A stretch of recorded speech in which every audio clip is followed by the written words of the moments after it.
Hello there, it's your favorite Uncle Josh, and we are back with the review for Loki, the Disney Plus TV show. Now, you see, well, y'all, my teeth are white up in here. Hey, brushing every day, brushing every day. My shiny teeth that sparkle. Shouts out to Chip Skylark. But anywho, yes, as y'all see, it's something different because I got the TV behind me, so we're going to do this review. So, yes, Loki, it's Disney Plus, and we're going to get into this. All right, let's keep watching, shall we? So the episode starts off where, they went back in time because they had to get, like, the Infinity Stones and whatnot. And, Loki was able to get the Tesseract and he was able to dip out, which I don't understand is why wasn't people watching him? Like, come on now, y'all. We got to do better. We got to do better. So Loki popped up in Mongolia and he tried to do his whole speech and spiel in English. That girl looked at her like, who are you? Who he? He with you? He with you? He ain't with us. Loki then tried that black woman, and that black woman said, not today. Then we see that she hits him, and in the midst of it, she slows down time and says, you feel, oh, Lord, something on to you. That's not Christ-like. Oh, there we go. You're in slow motion, but you feel this pain all in real time at the slowest rate possible. So the black woman brings him in, and he tries to run off, and she just pretty much takes her remote controls, like, rewind, baby. I control time. He who controls time, y'all, controls a lot of things. Just saying. And then we keep on going, and then she throws him into a room. And in that room, they pretty much strip him. Pretty much when you get locked up, they strip you of all your stuff. And then he falls. And then he actually gets to a place where he has to sign everything that he's ever said ever. And he keeps talking, so it keeps on printing stuff out, which is funny. Then he falls again, and then he goes into a room that if it y'all lose my train of thought, and I just watched this. He's going into a room where, they basically said, like, if you're a robot, this will destroy you. But he's like, well, how do I know I'm not a robot? Like, this is like an existential crisis. Like, how I know I ain't a robot?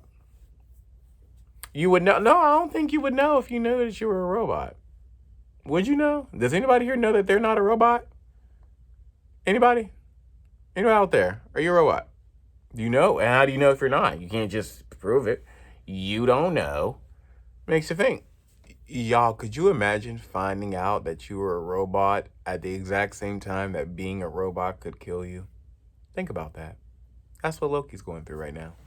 What I'm noticing about the Time Variance Association is that their setup is really like 1950s, 1960s, like sci-fi. It's like that. It's like 1950s, 1960s. Like if you watch the show, it's giving you like a real like an old school, like let's say like Bewitch, like I Love Lucy vibe, but there's a lot of sci-fi elements to it. So that's what I see. You'll see it too. Just watch the show.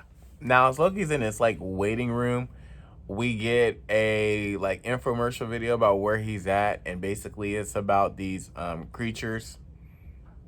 They're basically like timekeepers, and what they did is that there was a multiverse event.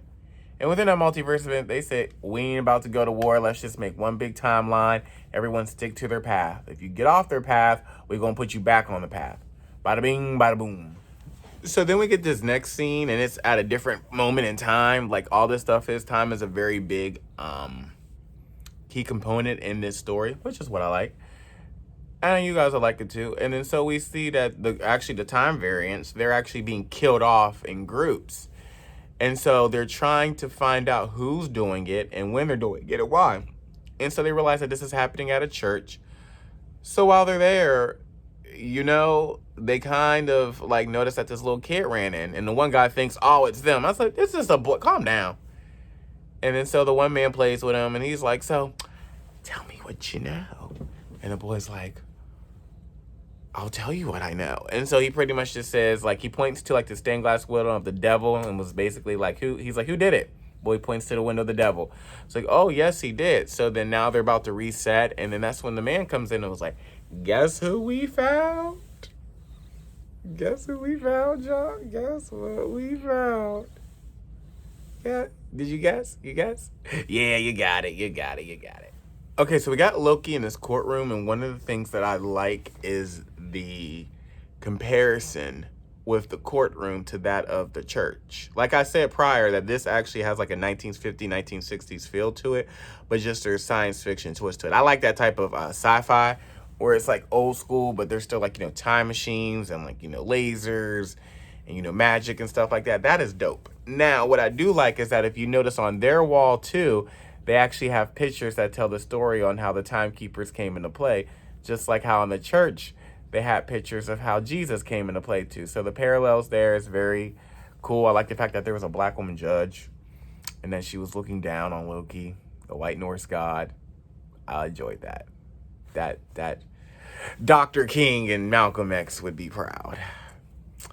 Cicely Tyson would be proud. Who else? Pam Grier would be proud too. Shirley Ralph would be proud. She would be proud. I think she's proud. Who are other black women that would be proud of this moment? Oprah. Oprah's proud. Oprah's proud. Yes. So basically, y'all, ancient Lord Jesus, Agent Mobius and Loki are just talking about, life, liberty, the pursuit of happiness. Nothing really. It's not a fast. I'm not, of course, Alexander Rogers fast forward. It's not that. I'm just, you just gotta watch the show. They're pretty much just talking. There's nothing really much to say. Yeah, that's it. If you want to rule, you sure lose a lot. That is in your nature. Wait, y'all, that's funny. Wait, that's funny.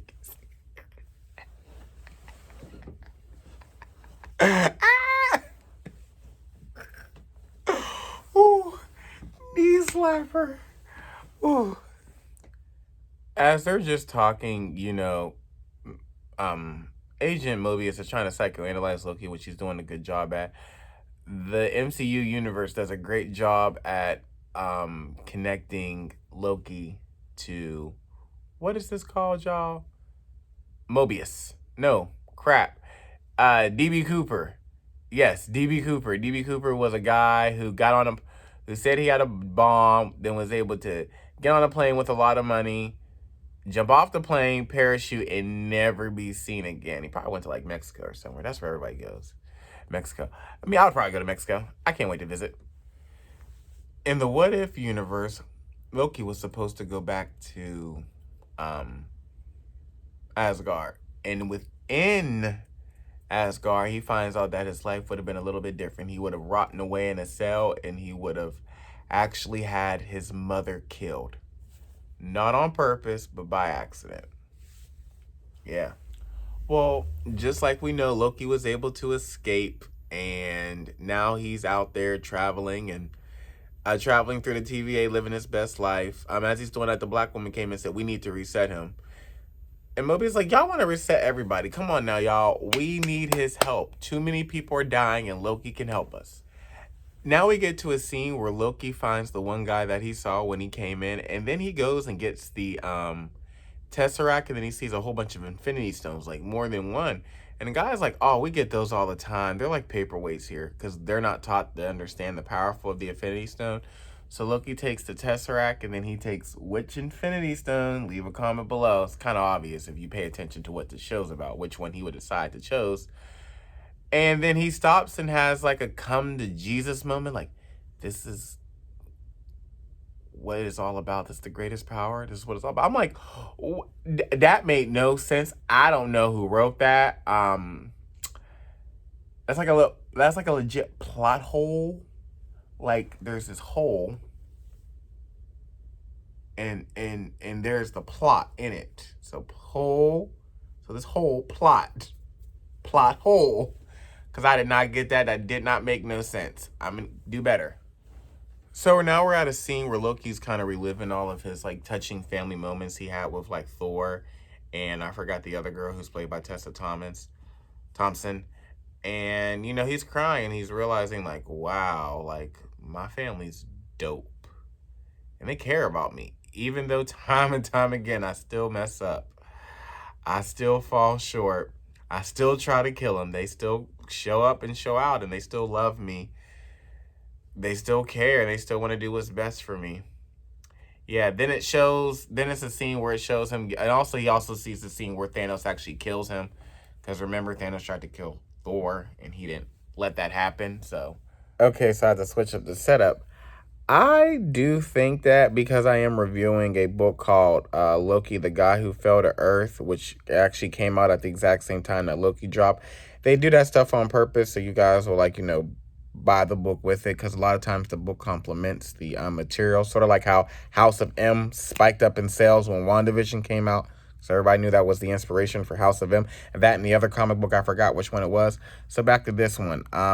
In that book, Loki, the God Who Fell from the Earth, which kind of complements this. Loki in that book too. I already reviewed that. Y'all go watch the review. But in that book, Loki wants to become, and of course, y'all already know. One of the things is that Loki wants to become a good guy now. Let's just say he wants to be a good guy now. And I think that this show is going to kind of parallel that too, where Loki's becoming the good guy. So in a plot twist events, Loki has another come to Jesus moment where the Bible says confess your faults to one another. Hold on, y'all. Sorry, my leg is itching. Bible says confess your faults to one another and pray for one another that you may be healed. So that's what Loki pretty much did. And then Agent Mobius is like, I want to offer you a chance to help me. We have a fugitive variant that's going around killing people, and I need your help. And Loki's like, sure, I can help you, but why me? And he's like, because the variant that we're looking for is you. And he's like, wait, what? Okay, y'all, the show ends with, the more evil Loki, I say eviler, Lord Jesus, help me. The more evil Loki, he set it up to where they would come to him, and he set them people on fire. Like, this Loki is... So evil Loki ain't got nothing on the more evil Loki, because he just set them on fire without even he had that lamp dropped. The lady even said oil. Dropped that, set them right on fire. I was like,